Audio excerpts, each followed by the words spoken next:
వికసిత్ భారత్ లక్ష్యంగా సాగుతున్న మోదీ సర్కార్ నేడు లోక్సభలో ప్రవేశపెట్టనున్న బడ్జెట్లో పేదరిక నిర్మూలన, ఆహార, సామాజిక భద్రత, ఆరోగ్యానికి అధిక ప్రాధాన్యమిచ్చే సూచనలు కనిపిస్తున్నాయి.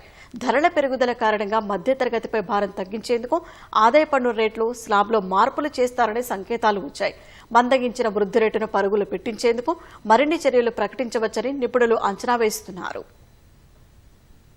2025-26 ఆర్థిక సంవత్సరానికి సంబంధించిన వార్షిక బడ్జెట్ను కేంద్ర ఆర్థిక మంత్రి నిర్మలా సీతారామన్ నేడు లోక్సభలో ప్రవేశపెట్టనున్నారు. రికార్డు స్థాయిలో వరుసగా 8దోసారి ఆమె ప్రవేశపెట్టే బడ్జెట్పై దేశవ్యాప్తంగా పేదలు, మధ్యతరగతి ప్రజలు, వేతన జీవుల నుంచి పారిశ్రామిక వర్గాల వరకు ఆసక్తిగా ఎదురుచూస్తున్నాయి.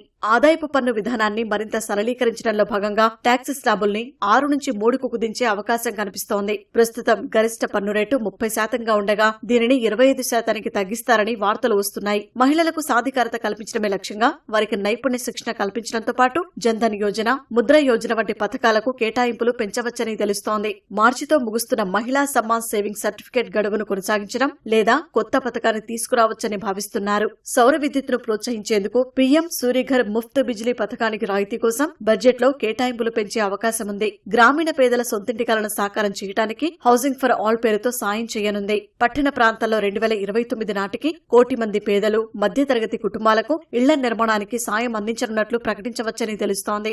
రైతు కుటుంబాలకు ఆర్థిక సాయం అందించేందుకు 2018లో ప్రవేశపెట్టిన పీఎం కిసాన్ సమ్మాన్ నిధి ద్వారా ఏడాదికి 6,000ను 3 విడతల్లో అందిస్తుండగా ఈసారి ఆర్థిక సాయం పెంచే అవకాశం ఉన్నట్లు ప్రచారం జరుగుతోంది. స్థానికంగా తయారీ రంగాన్ని ప్రోత్సహించేందుకు రాయితీలు ప్రకటించవచ్చని తెలుస్తోంది. ప్రజల వినియోగ శక్తిని పెంచడం సహా ఉపాధి కల్పన, నైపుణ్యాభివృద్ధికి బడ్జెట్లో పెద్దపీట వేస్తారని సమాచారం. మరోవైపు కేంద్రంలో 3వ దఫా అధికారంలోకి వచ్చాక తొలిసారి పూర్తిస్థాయి బడ్జెట్ను ప్రవేశపెట్టనున్న నేపథ్యంలో ప్రధాని మోదీ కొన్ని సంకేతాలిచ్చారు. పేదలు, మధ్యతరగతి మహిళల కోసం ఈ బడ్జెట్లో కొత్త పథకాలు, కార్యక్రమాలను ప్రవేశపెట్టొచ్చని సూచనప్రాయంగా పేర్కొన్నారు. పేదలు, మధ్యతరగతిపై కరుణా కటాక్షాలు కురిపించాలని, లక్ష్మీదేవిని ప్రార్థించారని తెలిపారు.